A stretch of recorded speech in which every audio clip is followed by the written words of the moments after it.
உங்களையும் உங்கள் மூலம் உலகையும் உருமாற்றும் நம்ப முடியாதவை 400. நடக்க முடியாதவற்றை நம்மை கொண்டு நடத்துகிறவரே நம் தேவன். நம்ப முடியாததை நம்புவதே நம் விசுவாசம். தேவ பிள்ளை தேவனென்று இயேசு சொன்னாரே, நீ மனுஷன் அல்ல, மறந்திடாதே. கல்லறையை மாத்திரமல்ல, கல்லறை தோட்டத்தையே காலி செய்யும் ஆற்றலும் இப்பொழுதே உனக்குண்டு. நான் செய்ததை விட பெரிய கிரியையும் நீ செய்வாய் என உன்னை பார்த்து சொன்னவர் எல்லளவும் பொய்யுரையா இறைமகனாம் இயேசுவன்றோ? அவர் எங்கும் எப்பொழுதும் உனக்குள்ளே வாசம் செய்கிறாரே. நீ செல்லும் இடமெல்லாம் அந்த ஜீவ தண்ணீரை கட்டவிழ்த்து விடு. நீ கட்டவிழ்ப்பதை பரலோகம் கட்டவிழ்த்து வையகத்தை வாழ வைக்கட்டும். நம்ப முடியாத 400 சத்தியங்களை தொடர்ந்து கேட்போம்.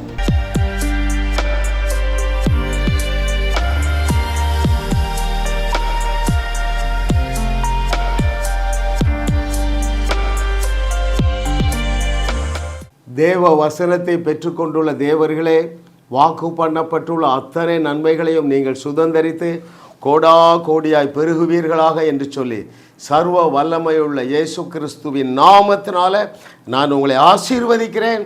தேவனுடைய திட்டமே இந்த செய்தியை கேட்கிற நீங்கள் தேவனை தேடி வந்திருக்கிறீர்கள். கர்த்தரை தேடுகிறவர்களுக்கோ ஒரு நன்மையும் குறைபடாது. அப்படிப்பட்ட ஒரு மேலான, ஒரு சிறப்பான, ஒரு ஆனரபிள், ஒரு பெருமையுள்ள, தேவனால் கனம் பெற்ற வாழ்க்கையை நீங்கள் வாழுவீர்கள். வையகத்தையும் வாழ வைப்பீர்கள். தேவன் நமக்கு கிருபையாக தந்த 326வது நம்ப முடியாத சத்தியம், சடலங்களை எழுப்புவது சப்ப மேட்டர். ஏன் 6/10 வேதத்திலே 10 இடங்களிலே மரித்தோர் உயிரோடு எழும்பியிருக்கிறாங்க. ஃபிசிக்கல் பாடி, சரியா? அதில் முதல் 5 சடலங்கள் எப்படி எழுப்பப்பட்டன, எப்படி லகுவாக எழுப்பப்பட்டன. சடலமும் கஷ்டப்படலை, பேசின மனிதர்களும் கஷ்டப்படவில்லை, எழுப்பின தேவனும் கஷ்டப்படவில்லை. அதனால தான் அதுக்கு என்ன பேர்? சடலங்களை எழுப்புவது சப்ப மேட்ரு. என்னுடைய வியூவர்ஸ் அத்தனையும் எழுப்ப போகிறீங்க. உங்களுடைய நாமம் இந்த தேசத்திற்கு வெளியேயும் பிரபலம் அடையும் என்று கர்த்தர் சொல்லுகிறார். சத்துரு வெள்ளம் போல எழும்பும் போது என்னங்க செய்யணும்? தேவன் நம்முடைய கையில் கொடுத்திருக்கிற பெரிய ஆயுதத்தை பயன்படுத்தும். அப்படி தானே? பெரிய சத்துருண்டா பெரிய என்னது ஆயுதம். பெரிய ஆயுதங்களிலே ஒன்று என்னது? சடலங்களை எழுப்புவது. அது லகுவான காரியமாக இருந்திருக்கிறது. நானும் எழுப்பியிருக்கிறேன். என்னுடைய நண்பர்கள் ஆகாய் சங்கர் எழுப்பியிருக்கிறார். குஜராத்தில் என்னுடைய நண்பர் எழுப்பியிருக்கிறார். இன்னும் பல தேசங்களிலே பலர் மரித்தோரை உயிரோடு எழுப்பி நாம் ஆராதிக்கிற தேவனே ஒரே தேவன் என்று பூலோகத்தார் யாவரும் அறியும்படியாக நீங்களும் இந்த கூட்டத்தில் இணைகிறீர்கள். நம்முடைய தலைமுறையிலே நம்முடைய வையகத்தை வாழ வைப்போம். பாருங்கள், இதற்கு பல மாடல்கள் இருக்கின்றன. எலியா எழுப்பினார் முதலாவது, 2வது எலிசா எழுப்பினார், சரிங்களா? அப்புறம் யார் எழுப்பியிருக்கிறா? பீட்டர் எழுப்பியிருக்கிறாரு, பவுல் எழுப்பியிருக்கிறாரு, இயேசு கிறிஸ்துவும் எழுப்பியிருக்கிறார். ஈஸ் அவர் கம்ப்ளீட் மாடல். நாம் முழுமையாக பின்பற்றக்கூடிய ஒரு நபர் யார் என்றால் நம்முடைய நாதனாகிய இயேசு கிறிஸ்து. அவர் இன்றைக்கு ஒரு சடலத்தை எப்படி எழுப்பினார் என்று லூக்கா எழுதின சுவிசேஷம் 11வது அதிகாரத்திலிருந்து கற்றுக்கொள்ள போகிறோம். தேவனுடைய ஆவியானவர் நமக்கு விசேஷித்த கிருபையினாலே விசேஷித்த விசுவாசத்தை நமக்கு தந்திரல போகிறார். நீங்களும் அந்த லிஸ்டில் இணைய போகிறீர்கள். ஹல்லேலூயா. இயேசு கிறிஸ்து செய்த அற்புதங்களை எழுதினால் அந்த புஸ்தகங்கள் உலகம் கொள்ளாது என்று சொல்லிதான் அந்த காஸ்பல் புக்கு எண்ட் ஆகுது. வாசிக்கட்டுமா? யோவான் எழுதின சுவிசேஷம் தான் கடைசி காஸ்பல் இல்லையா? அந்த புஸ்தகம் எப்படி முடிகிறது பாருங்கள். அங்கே யோவான் 21வது அதிகாரம் 25வது வசனம். The book of John's Gospel, chapter 21, verse 25, I shall read for you. இயேசு செய்த வேறு அநேக காரியங்களும் உண்டு. அவைகளை ஒவ்வொன்றாக எழுதினால் எழுதப்படும் புஸ்தகங்கள் உலகம் கொள்ளாதென்று எண்ணுகிறேன். பாருங்க, அப்போ இந்த 4 சுவிசேஷங்களிலும் இயேசு கிறிஸ்து செய்த சுமார் 100 அற்புதங்கள் எழுதியிருக்குது. அது சின்னோண்டு சைஸாக இருக்குது. அவர் எழுதின அற்புதங்களை எழுதினால் அந்த புஸ்தகங்கள் உலகம் கொள்ளாது என்று சொன்னால், லட்சக்கணக்கான கோடிக்கணக்கான அற்புதங்களை இயேசு கிறிஸ்து 3.5 ஆண்டுகளிலே செய்தார். ரைட்? அவர் மூலமாக எழுப்பப்பட்டது 3 சரீரங்கள் என்று நினைக்கிறேன். சரிங்களா? 3 தான் பதிவு செய்திருக்கிறது. அப்போ உலகம் கொள்ளாத அந்த புஸ்தகங்களை நீங்கள் வாசிப்பீர்கள் என்றால், அல்லது அவர் உயிரோடு எழுப்பின நபர்கள் எத்தனை பேர்கள் என்று நம்ம தியானித்தோம் என்றால், 100க்கும் அதிகமான நபர்களை 3.5 ஆண்டு காலங்களிலே நம்முடைய நாதனாகிய இயேசு கிறிஸ்து எழுதியிருக்கிறார். அந்த புஸ்தகம் ரொம்ப பெருசாக இருக்கும். அது மக்களால் பயன்படுத்த முடியாது என்பதற்காக தேவனுடைய அனந்த ஞானம் என்ன செய்தது என்றால், ரொம்ப லவ்லியாக மத்தேயு, மார்க்கு, லூக்கா, யோவான் 4 புஸ்தகங்களில் எழுதப்பட்டுள்ள டெட் ரைசிங்கில் ஒரு முக்கியமான டெட் ரைசிங் எது என்றால், லாசரு உயிரோடு எழுந்தது. நீங்கள் நினைக்கலாம், லாசருவை பற்றி நான் இவ்வளோ கேட்டையா. இன்றைக்கு ஆவியானவர் உங்களுக்கு கற்றுத்தருகிற பாடங்களை ஒருவருமே கற்றுத் தந்திருக்க மாட்டார்கள். எனவே நீங்கள் என்னோடு இணைந்திருக்கிறீர்கள், தொடர்ந்து கவனியுங்கள். இன்னொரு 20 நிமிடங்களிலே உங்களுடைய மனம் புதிதாகிவிடும். ஆமாம், லாசருவை லகுவாக உயிரோடு எழுப்புகிற இயேசு கிறிஸ்து என்ன சொன்னார்?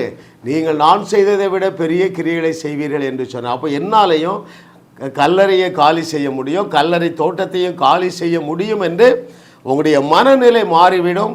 அப்பொழுது ஒரு மங்காத புகழை நீங்கள் அடையும்படியாக மாபெரும் சாதனைகளை, மாபெரும் அற்புதங்களை கர்த்தருடைய நாம மகிமைக்காக நீங்கள் செய்வீர்கள்.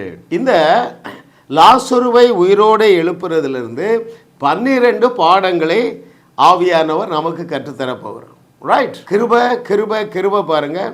அநேகர் நீங்கள் கூப்பிட்டு சொல்லுறீங்க, அண்ணனும் நீங்கள் ரொம்ப எளிமையாக கற்றுக் கொடுக்கிறீர்கள், மூக்கை சுற்றி வளைச்சி பிடிக்கலை, நேராகவே பிடிக்கிறீர்கள், எங்களுக்கு மிகுந்த என்ன வருது, சமாதானம் வருது, சந்தோஷம் வருது, தைரியம் வருது என்று சொல்லுகிறீர்கள். இந்த 12 பாடங்களிலும் எளிதிலும் எளிதானது முதலாவது பாடம். பாடம் என்றாலே நமக்கு தெரிந்து கொள்ள வேண்டியது என்ன? நான் வாசிக்கட்டுமா? எல்லா சூழ்நிலையையும் தேவனுடைய மகிமைக்காக இயேசு கிறிஸ்து மாற்றிக்கொண்டார். நான் உங்களுக்காக சொல்கிறேன். இதை கேட்டுக்கொண்டு இருக்கிற தேவர்களே, வாழ்க்கையிலே காணப்படுகிற எல்லா தடை கற்களையும் நீங்கள் படிக்கற்களாக மாற்றி உங்கள் உயர்வையும் தேவனுடைய ராஜ்யத்தை நீங்கள் ஸ்தாபிக்கணும். Whatever it may be. செங்கடலாக இருந்தாலும் அது படிக்கல்லாக மாறிடும். அது தடைக்கல்லாக தொடர முடியாது. சிங்கக்கபியா நமக்கு படிக்கல். ரைட்? வேற என்ன? கசந்த மாறாவா, அல்லது எரிகோ மதிலா, அல்லது சிறைச்சாலையா, சிங்கக்கபியா, சீரு நெருப்பா, எல்லாமே படிக்கற்கள் தான். இதை குறித்து இயேசு கிறிஸ்து என்ன சொல்லுகிறார் பாருங்கள். யோவான் 11வது அதிகாரம் 14வது வசனம் நான் உங்களுக்கு வாசிக்கிறேன். யோவான் 11:4. அங்கே மரித்து போகக்கூடிய அளவுக்கு இவன் யார், நம்ம லாசரு சிக்கா இருக்கிறான். ரைட்? அவருக்கு அழைப்பு வருது. ஆண்டவரே, உம்முடைய நண்பர் லாசரு சிக்கா இருக்கிறான் என்று சொல்லும் பொழுது நம்முடைய நாதனாகிய இயேசு கிறிஸ்து என்ன சொல்லுகிறார் பாருங்கள். யோவான் 11:4 இயேசு அதை கேட்ட பொழுது, இந்த வியாதி மரணத்துக்கு ஏதுவாயிராமல் தேவனுடைய மகிமை விளங்குவதற்கு ஏதுவாய் இருக்கிறது, தேவனுடைய குமாரனும் அதனால் மகிமைப்படுவார் என்றார். The purpose of the death of Lazarus. ஏன் இயேசு கிறிஸ்து லாசருவை மரணத்துக்கு ஒப்பு கொடுத்தார் என்றால், அதில் ஒரு மிகப்பெரிய ஆசீர்வாதம் இருக்கிறது. எதற்காக உங்களுக்கு முன்பதாக கோலியாத் வந்து நிற்கிறான் என்றால், அதிலே தேவனுடைய நாமம் மகிமைப்பட போகிறது. எப்பொழுது நீங்கள் இந்த ட்ரூத்தை அறிஞ்சு என்ன செய்யணும்? இயேசு கிறிஸ்துவை போல செயல்பட வேண்டும். தாவீதை போல பேசி செயல்படும் பொழுது தேவனுடைய நாமம் மகிமைப்படுமா இல்லையா? ரைட்? உங்களுக்கு தெரியும் கோலியாத்து தாவீது கதை. ஐயா, இந்த ட்ரூத்தை கிட்டத்தட்ட எத்தனை வருஷம், ஒரு 4000 வருஷத்துக்கு முன்பதாகவே தாவீது அறிஞ்சிருந்தாங்க. எந்த ட்ரூத்தை? நான் இன்றைக்கு உன் தலையை எடுக்க போகிறேன்ப்பா, அதனால் என்ன நடக்க போகுது தெரியுமா? பூலோகத்தார் யாவரும் அறிந்து கொள்ளுவார்கள். இஸ்ரவேலிலே ஒரு தேவன் உண்டு என்று சொல்லி பூலோகத்தார் யாவரும் அறிந்து கொள்ளத்தக்கதாக பிசாசு உனக்குள்ள பூந்திருக்கான். நான் இன்னைக்கு உன் தலையை எடுப்பேன், இதனாலே எங்கள் தேவனுடைய நாமம் மகிமைப்படும். ஆட்டு இடையனுக்கு அறிவை பாருங்க. ரைட். ஸோ உங்களோடு நான் என்ன சொல்லிக் கொள்கிறேன் என்றால், நீங்கள் சந்திக்கிற அத்தனை சேலஞ்சஸும் தேவனுடைய நாம மகிமைப்படுவதற்காக. அத்தனை பிரச்சனையுமா அங்கிள்? 100% சொல்லுகிறேன். What ever maybe the issue, நீ தான் தப்பு பண்ணியிருப்பா. ஆபிரகாம் தான் தப்பு பண்ணா. மனைவி என்று சொல்லிறதுக்கு பதிலாக தங்கச்சி சிஸ்டர்னு சொல்லிட்டான். பார்வோன் ராஜா தூக்கிட்டு போனா, அங்கேயும் தேவனுடைய நாமம் மகிமைப்பட்டதா இல்லையா? அருமையானவர்களே, தாவீதோடு சேர்ந்துடுங்க, இயேசு கிறிஸ்துவோடு சேர்ந்து கொடுங்க, பவுலோடு சேர்ந்து கொள்ளுங்கள், என்னோடு சேர்ந்து கொள்ளுங்கள். 21வது நூற்றாண்டிலே வையகத்தை வாழ வைக்கக்கூடிய தேவர்களாக இந்த செய்திகளை கேட்டுக்கொண்டிருக்கிறீர்கள். அப்போ முதலாவது பாடம், எந்த ஒரு எதிர்மறையான சூழ்நிலையிலும் நீங்கள் தேவனுடைய நாமத்தை மகிமைப்படுத்தத்தக்கதாக அற்புதங்களை செய்ய முடியும், அற்புதங்களை செய்ய வேண்டும். இரண்டாவது லெசன் பாருங்க, இயேசு கிறிஸ்துங்க ஒரு ஆப்பர்ச்சுனிட்டியை கூட மிஸ் பண்ண ரெடியா இல்லை. வாசிக்கட்டுமா உங்களுக்கு? அதே 11வது அதிகாரம் 6வது வசனம், யோவான் 11:6, அவன் வியாதியாய் இருக்கிறதாக அவர் கேள்விப்பட்ட போது தாம் இருந்த இடத்திலே பின்னும் 2 நாள் தங்கினார். He was not ready to miss that opportunity. அப்பா சாகட்டும், 2 சகோதரிகள், அவங்களே தூக்கி விட்டுடலாம். கவனிக்கிறீங்களா? இதிலிருந்து என்ன ஆவியானவர் கற்றுக் கொடுக்கிறார் என்றால், எந்த சேலஞ்சும் எந்த டிஃபிகல்ட் சிச்சுவேஷனும் உங்களுக்கு நிச்சயமாகவே படிக்கல்லாக மாறும். நீங்களே அதை மாற்ற வேண்டும் என்று கர்த்தர் சொல்லுகிறார். உங்களாலே மாற்ற முடியும் என்று ஆவியானவர் பேசி கொண்டிருக்கிறார். Cancer patient, it's a great opportunity according to the scripture. செத்து போயிட்டாங்க, it's a great opportunity according to the scripture. உன் பிள்ளை என்ன செய்யறான்? குடியில் இருக்கிறான். ஐயா, it's also a great opportunity to magnify the name of the Lord. மூன்றாவது பாருங்க, நிஜத்தை பேசக்கூடாது, ஃபேக்டை பேசக்கூடாது, பொய்யை தான் பேசணும். அருமையானவர்களே, வாசிக்கிறேன். இயேசு கிறிஸ்து என்ன பொய் சொன்னார்? 11:11 எல்லாமே யோவான் எழுதுகிற சுவிசேஷம் 11வது அதிகாரத்தில் தான். பாருங்கள், யோவான் 11:11 இயேசு கிறிஸ்து ஒரு பச்சையாக பொய் சொல்கிறாரு. செத்து போயிட்டான்னு சொல்கிறாங்க. செத்து போனது அவருக்கு தெரியும். இயேசு இவைகளை அவர் சொல்லிய பின்பு அவர்களை நோக்கி, நம்முடைய சிநேகிதனாகிய லாசரு நித்திரை அடைந்திருக்கிறான், நான் அவனை எழுப்ப போகிறேன் என்றார். ஆவிக்குரிய பொய்ன்னு சொல்லுவோமா? உள்ளதே உள்ளதென்றும் இல்லதே இல்லதென்றும், அதுவும் வசனம்தான், இது வசனம்தான். எந்த வசனம் வேணுமோ எடுத்துக்கொள்ளுங்கள்.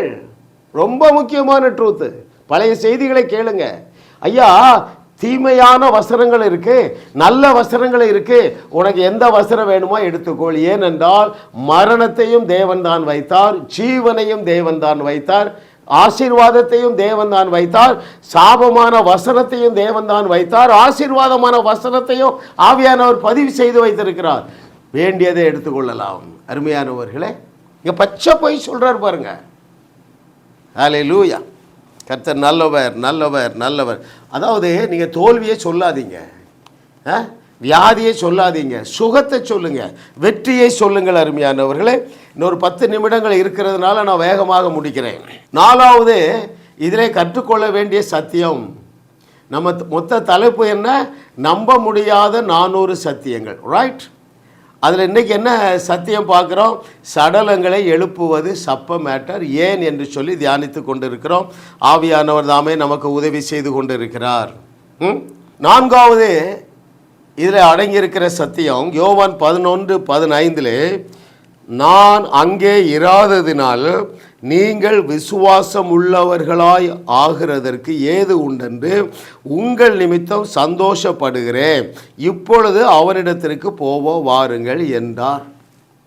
சீஷர்கிட்ட சொல்கிறேன், எப்போ வாங்க போகலாம், அடக்கம் பண்ணிட்டாங்க, 4 நாள் ஆயிற்று, என்ன ஆண்டவரே புத்தியீனமாக இருக்கிறேன், உயிரோடு இருக்கும் போகும்போது போகாமல் செத்தப்புற போகிறேன். இயேசு என்ன சொல்லுகிறார் கவனியுங்கள். அப்பா சீசர்களே, குப்பாங்களே, சுப்பாங்களே, நீங்கள் 12 பேர் மரமண்டையாக இருக்கிறீங்க. இன்றைக்கு 4 நாள் ஆயிட்டுன்னு எனக்கு தெரியும். நான் அவனை உயிரோடு எழுப்புவேன். அப்பொழுது உங்களுடைய விசுவாசம் விண்ணை தொடும். அது எனக்கு பெரிய சந்தோஷங்கிறார் பாருங்க. என்ன சொல்லுகிறார் பாருங்கள். உங்கள் நிமித்தம் சந்தோஷப்படுகிறேன். ஏன்? இன்றைக்கு ஒரு ஆப்பர்ச்சுனிட்டி எனக்கு கிடைச்சிட்டு உங்கள் கண்களுக்கு முன்பதாகவே 4 நாட்களாக கல்லறைக்குள்ளே இருக்கிற நாரி போன இந்த சரீரத்தை நான் உயிரோடு எழுப்ப போகிறேன். நீங்கள் அவிசுவாசத்திலிருந்து விடுபடுவீர்கள். அது எனக்கு மிகுந்த சந்தோஷம் என்கிறார் பாருங்கள். ஐயா, நீங்கள் விசுவாசத்திலே பெருகும் பொழுது நம்முடைய தகப்பன் சந்தோஷப்படுவாரை தவிர நீங்கள் ஜெபத்திலே பெருகும் பொழுது சந்தோஷப்பட மாட்டார். நீ என்ன நினைக்கிறீங்க? நான் ரொம்ப நேரம் ஜெபம் பண்ணிட்டு ஆண்டவர் சந்தோஷப்படுவார்? ஒரு வசனம் காட்டுங்க. நீங்கள் விசுவாசத்திலே விருத்தி அடையும் பொழுது அவர் சந்தோஷப்படுவார். அங்கே 100க்கு அதிபதி மகன் செத்து போயிடுறான், உயிரோடு எழுப்ப போறாரு. 100க்கு அதிபதி சொல்கிறான், ஆண்டவரே எங்கள் வீட்டுக்கெலாம் நீங்கள் வர வேண்டாம், ஒரு வார்த்தை சொல்லுங்கள், அவன் என் உயிரோடு எழுந்துருவான். இது உங்களுக்கு சப்ப மேட்ரு தானே? ஐயா, இயேசு கிறிஸ்து நின்று திரும்பி பார்க்குறாரு. இஸ்ரவேலர்களுக்குள்ளும் நான் இப்படிப்பட்ட விசுவாசத்தை காணவில்லை என்று சொன்னாரே. முழங்கால் இவ்வளவு நீ தேய்த்திருக்கிறாய். யாரு? பீட்டர். எனக்கு ரொம்ப சந்தோஷமா இருக்கு. அப்படி சொல்லவே இல்லை அருமையானவர்களே. கர்த்தர் தாமே இன்றைக்கு உங்கள் கண்களில் இருக்கிற செதில்களை எல்லாம் விழச் செய்வாராக.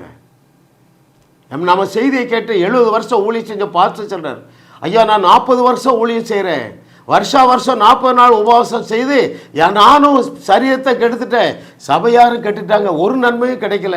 உங்கள் செய்தி 40 வருஷத்துக்கு முன்பதாக கிடைத்திருந்தால் நானும் வாழ்ந்திருப்பேன், எங்களுடைய சபையார் ஊழியத்தில் எழும்பி இருப்பார்கள் என்று சொன்னார். அருமையானவர்களே, பிசாசுடைய பிரதானமான டாக்டிஷனை தெரியுமா? கன்னிங்னஸ்.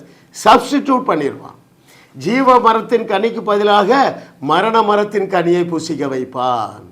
விசுவாசத்திற்கு பதிலாக முழங்காலை நம்ப வைப்பான். கேட்கிறதற்கு காதுள்ளவர்கள் கேட்க கடவர்கள். ஹல்லேலூயா. எத்தனை பார்த்தோம் அருமையானவர்களே? 6வது சத்தியம் என்ன? லாசருவை 4 நாட்கள் கழித்து இயேசு கிறிஸ்து உயிரோடு எழுப்பதில் அந்த சம்பவத்திலிருந்து நாம் கற்றுக்கொள்ளுகிற 6வது சத்தியம், நீங்கள் இப்படி பைத்தியக்காரத்தனமாக ஏதாவது பேசுனீன்னா, எதை பேசுகிறோம்? தூங்கிட்டு இருக்கான்னு சொன்னால் சிரிப்பாங்க. பாருங்கள், 11வது அதிகாரம் 16வது வசனம். அப்பொழுது திதிமு என்னப்பட்ட தோமா மற்ற சீஷர்களை பார்த்து அவரோட கூட நாமும் போவோம் வாருங்கள் என்று சொல்லி அங்கே என்ன செய்கிறான்? கிண்டல் பண்ணுறான். ரைட். அப்போ நீங்கள் அற்புதம் செய்ய போகும்பொழுது பைத்தியக்காரத்தனமாக பேசுவீர்கள், அப்பொழுது ஜனங்கள் உங்களை கிண்டல் செய்வாங்க. அடுத்தது பாருங்க, இயேசு கிறிஸ்து இன்னொரு லெவல் போயிட்டாருங்க. அதே 11வது அதிகாரம் 26வது வசனத்திலே ஜான் 16:26 உயிரோடு எழுந்து அங்கே மார்த்தா மரியாட்ட சொல்லும்பொழுது அவங்க நம்ப மறுக்கிறாங்க. அப்பொழுது இயேசு கிறிஸ்து என்ன சொல்லுகிறார் பாருங்கள். 25-26 வாசித்துறேன். இயேசு அவளை நோக்கி, நானே உயிர்த்தெழுதலும் ஜீவனுமாய் இருக்கிறேன், என்னை விசுவாசிக்கிறவன் மரித்தாலும் பிழைப்பான். 26வது வசனம், உயிரோடு இருந்து என்னை விசுவாசிக்கிறவன் எவனும் என்றென்றைக்கும் மறியாமலும் இருப்பான். இதை விசுவாசிக்கிறாயா? இதை கேட்டுக்கொண்டிருக்கிற தேவர்களே, இயேசு கிறிஸ்து சொன்ன இந்த வார்த்தையை விசுவாசிக்கிறீர்களா? ஹல்லேலூயா. நீங்கள் இயேசு கிறிஸ்துவை விசுவாசிக்கிற நபர்களாக இருக்கிறதுனால உங்களுக்கு சரீர மரணமும் கிடையாது என்று எல்லளவேனும் பொய்யுரையாத இயேசு கிறிஸ்து திருவுளம் பற்றுகிறார். இதே யோவான் 6:58 அதற்கான காரணத்தையும் செய்கிறாரு. ஏன் உங்களுக்கு immortal life is available freely? என்ன காரணம் சொல்கிறாரு? நீங்கள் என் மாம்சத்தை புசிக்கிறதுனாலே உங்களுக்கு மரணமே கிடையாது என்று அதையும் நீங்கள் திறந்து வாசிங்க. யோவான் 6:58. ரைட். 7வது சத்தியத்துக்கு நாம் போக போகிறோம் பாருங்க. Thank you Lord for your goodness. 8வது சத்தியம், சகோதரிகளின் துக்கத்தில் பங்கு பெற்றார். நான் கண்ணீர் விட்டான்னு இருக்கு 35வது வசனத்தில். நான் என்ன நினைக்கிறேன் தெரியுமா, நான் இவ்வளவு அழகாக சொல்கிறேன், இவங்க நம்ப மாட்டாங்களேன்னு கண்ணீர் விட்டுருப்பான்னு நினைக்கிறேன்ல. அருமையானவர்களே, கர்த்தர் நல்லவர். 9வது சத்தியம், மிக முக்கியமான சத்தியம் பாருங்கள். அதே 11வது அதிகாரம் 40வது வசனத்திலே, இயேசு அவளை நோக்கி, நீ விசுவாசித்தால் தேவனுடைய மகிமையை காண்பாய் என்று நான் உனக்கு சொல்லவில்லையா? ரைட். அப்போ விசுவாசம் மாத்திரமே அற்புதம் செய்யும். அற்புதம் என்ன செய்யும்? அது என்ன செய்யும் என்றால் தேவ மகிமை, தேவனுடைய மகிமையை காண்பாய். அப்படின்றால் என்ன பொருள்? நடைமுறையில் நான் கற்றுத்தருகிறேன். தேவனுடைய மகிமை என்றால் தேவனுடைய ஆசீர்வாதங்கள், மேலான ஆசீர்வாதங்கள். அது எப்படி கிடைக்கும்? அற்புதத்தினாலே கிடைக்கும். ரைட். அற்புதமாக அங்கே லாசரு உயிரோடு எழுந்த பொழுது தேவ மகிமையை எல்லாரும் கண்டார்கள். That is one of the main purpose of death rising. அநேகர் எழுப்ப போறீங்க. இந்த செய்தியின் கடைசியில் நம்ம வெளியிட்டிருக்கிறோம், இயேசு மரித்தோரை எழுப்புகிற இயேசு அற்புதர், மரித்தோரை எழுப்புகிற இயேசு அற்புதர், மரித்தோரை எழுப்புகிற இயேசு அற்புதர். எத்தனை பேர் பிரிண்ட் போட்டு ரெடியாக வச்சுருக்கீங்க? என்னோட தொலைபேசியில் கூப்பிடுங்க. அங்கே நான் ஒரு 5 காப்பி பிரிண்ட் அவுட் போட்டு வச்சுருக்கேன். நான் உடனே என்ன செய்வேன், அந்த பேப்பரை கையில் எடுமானி பவர் ரிலீஸ் பண்ணி தரேன். செத்த சடலங்களின் மேல் நீங்கள் வைப்பீங்க, வச்ச உடனே அந்த உயிர் திரும்ப வரும் என்று கர்த்தர் சொல்லுகிறார். அருமையானவர்களே, ஏனென்றால் அப்பொழுதுதான் தேவனுடைய மகிமையை நீங்கள் காண முடியும். ஹல்லேலூயா. 10வது சத்தியம், நீங்கள் இந்த லாசரு உயிரோடு எழுந்ததினால நாம் கற்றுக்கொள்ளக்கூடிய 10வது காரியம் என்னவென்றால், பெற்றுக்கொள்ளும் முன்பே பெற்றுக்கொண்டது போல இயேசு கிறிஸ்து துதி செலுத்துகிறார். வாசிப்போமா? 41வது வசனம் 11:41. அப்பொழுது மரித்தவன் வைக்கப்பட்ட இடத்தில் இருந்த கல்லை எடுத்து போட்டார்கள். இயேசு தம்முடைய கண்களை ஏறெடுத்து, பிதாவே, நீர் எனக்கு செவி கொடுத்தபடியினால் உம்மை ஸ்தோத்தரிக்கிறேன். Very important truth. நான் திரும்ப சொல்கிறேன், நாம் பின்பற்றக்கூடிய the best model, complete model இயேசு கிறிஸ்து. நீங்கள் ஒரு காரியத்திற்காக ஜெபம் பண்ணிட்டீங்க, ரைட்? அங்கே போய் என்ன செய்யணும்? திரும்ப ஜெபம் பண்ண வேண்டாம். ஒரு காரியத்திற்காக நீங்கள் ஒரு நேரம் தான் ஜெபிக்கணும். அருமையானவர்களே, ஒரு குழந்தை இல்லை, ரைட்? நீங்கள் சொல்லிடுறீங்க 60 நாளில் நீ கர்ப்பம் தரிப்பாய், அந்த நபர் என்ன பெயரெல்லாம் நீங்கள் டிக்ளேர் பண்ணிடுறீங்க. திரும்ப அந்த நபர் உங்கள்கிட்ட வராங்க, ஐயா ஜெபம் பண்ணுங்க ஐயா, எனக்கு குழந்தை பாக்கியம் வேணும். நீங்கள் என்ன ஜெபம் பண்ணணும் தெரியுமா? என்ன செய்யணும் தெரியுமா? ஆண்டவரே, நான் சொன்னபடியே சொன்ன நாட்களுக்குள்ளே நீ இந்த மகளுக்கு குழந்தையே கொடுத்து விட்டபடியால் உமக்கு நன்றி. எதிர்காலத்தை கடந்த காலமாக பேசுங்கள். பல சான்றுகள் இருக்குது வேதத்தில், 10 இடங்கள்ல இருக்கும். ஆயி பட்டணத்தை எதிர்த்து யுத்தம் துவங்கவே இல்லை. தேவன் சொல்லிறார், யோசுவா உனக்கும் இஸ்ரவேலர்களுக்கு ஆயி பட்டணத்தை கொடுத்துட்டேன். அப்போ அது எப்போ மேனிஃபெஸ்ட் ஆகும் என்றால், பெற்றுக்கொள்வதற்கு முன்பதாகவே பெற்றுக்கொண்டது போல துதியுங்கள், பெற்றுக்கொண்டது போல பேசுங்கள். ஹல்லேலூயா. கர்த்தர் நல்லவர். 11வது சத்தியம் ரொம்ப முக்கியமான சத்தியம். என்ன சத்தியம்? 4 நாள் கழிச்சா அந்த பாடி உயிரோட வந்தால் கெட்ட நாற்றம் எடுக்குமே? இல்லை அருமையானவர்களே. அவர் சொல்கிறா, மார்த்தா, ஆண்டவரே வேண்டாம், அந்த சரீரம் நாறி போயிருக்குங்கிறான். ஆனால் ஆண்டவர் உயிரோடு எழுப்பினார், சரீரத்தில் நாற்றம் இல்லை. ரைட்? நீங்கள் ஒரு 5 வருஷம் ஆகி உங்கள் மகன் 10வது வயசில் இறந்துட்டா, 5 வருஷம் ஆயிட்டு செய்தியை கேட்ட உடனே உங்களுக்கு பயங்கர ஃபெய்த் வருது. என்ன செய்யுங்க? கல்லறையில் நின்று பேசுங்க. அவன் பேர் என்ன? ராஜகுமார், நீ எழுந்துருடா என்று பேசுங்க. என்ன நடக்கும் தெரியுமா? அந்த எலும்பு தான் அங்கே இருக்கும், ஆனால் அந்த சதைகள் வந்து ஒட்டிக்கொள்ளும், நரம்புகள் வந்து ஒட்டிக்கொள்ளும். ஃப்ரெஷ்ஷாக 15 வயதில் உங்கள் அந்த பையன் எப்படி இருப்பானோ அப்படி வந்து முன்னால் வந்து கல்லறை தோட்டத்தில் உட்கார்ந்துருப்பாங்க. ஐயா, அதுதான் பைபிள். கேட்கிறதற்கு காதுள்ளவர்கள் கேட்க கடவர்கள். 12வதும் கடைசியுமான சத்தியம், லாசரு உயிர்த்தெழுந்ததிலே நாம் கற்றுக்கொள்ள வேண்டிய மிக முக்கியமான சத்தியம் என்னவென்றால், அங்கே இருந்த அநேகர் விசுவாசம் வைத்தார்கள். 5வது வசனம், அப்பொழுது மரியாளிடத்தில் வந்திருந்து இயேசு செய்தவைகளை கண்டவர்களாகிய யூதர்களில் அநேகர் அவரிடத்திலே விசுவாசம் உள்ளவர்களானார்கள். That is the ultimate purpose of every dead raising. இயேசு கிறிஸ்துவை தேவகுமாரன் என்று அநேகர் அறிந்து கொள்ள செய்வது டெட் ரைசிங். தைரியமாக எழும்புங்க. நீங்கள் இயேசு கிறிஸ்து செய்ததை விட அநேக மரித்தோரை உயிரோடு எழுப்பி நாம் ஆராதிக்கிற தேவனே தேவன் என்று உலகத்தாருக்கு பறைசாற்றுவீர்கள் என்று கர்த்தர் சொல்லுகிறார். மரித்தோரை உயிரோடு எழுப்பும்படியாக ஒவ்வொரு தேவ பிள்ளைக்கும் தேவன் கட்டளையிட்டிருக்கிறார். எலிசாவுடைய கோலிலே வல்லமை இருந்தது. பேதுருடைய வார்த்தை தபித்தாலே எழுந்திரு என்று சொன்ன பொழுது அதிலே வல்லமை இருந்தது. இங்கே நாம் இயேசு கிறிஸ்துவுடைய நாமத்தை பயன்படுத்தியிருக்கிறோம். அந்த நாமத்தில் எல்லா ஆற்றலை விட பெரிய ஆற்றல் இருக்கிறது. எனவே இந்த பேஜை நீங்கள் சில பிரிண்ட் அவுட் போட்டு வைத்து கொடுங்க. ஒரு 5-10 பிரிண்ட் அவுட் போட்டு வைத்து கொள்ளுங்கள். உங்களுக்கு தெரிந்தவர்கள் யாராவது மரித்து போனால் அந்த ஒரு காப்பி பிரிண்ட் அவுட்டை அந்த சரீரத்தின் மேலே வைத்து பேசுங்க. இயேசுவின் நாமத்தில் எழுந்திரு என்று சொல்லி நீங்கள் கட்டளையிடுங்கள். சுப்பிரமணியன் எழுந்திரு, எஸ்தர் எழுந்திரு, இயேசுவின் நாமத்தில் எழுந்திரு என்று சொல்லி நீங்கள் கட்டளையிடுங்கள். அப்பொழுது அந்த சரீரத்துக்குள்ளாக ஒரு ஜீவன் பாய்ந்து செல்லும். அந்த ஜீவன் இயேசு கிறிஸ்துவுடைய நாமத்தில் உள்ள அந்த ஜீவன் அந்த சரீரத்தை உயிரோடு எழுப்பும். நீங்களும் மரித்தோரே எழுப்புகிற அந்த கூட்டத்தில் இணைந்து கொள்ளுங்கள். தேவனுடைய நாமம் உங்கள் மூலமாக மகிமைப்படும் என்று கர்த்தர் சொல்லுகிறார். ஆமென்.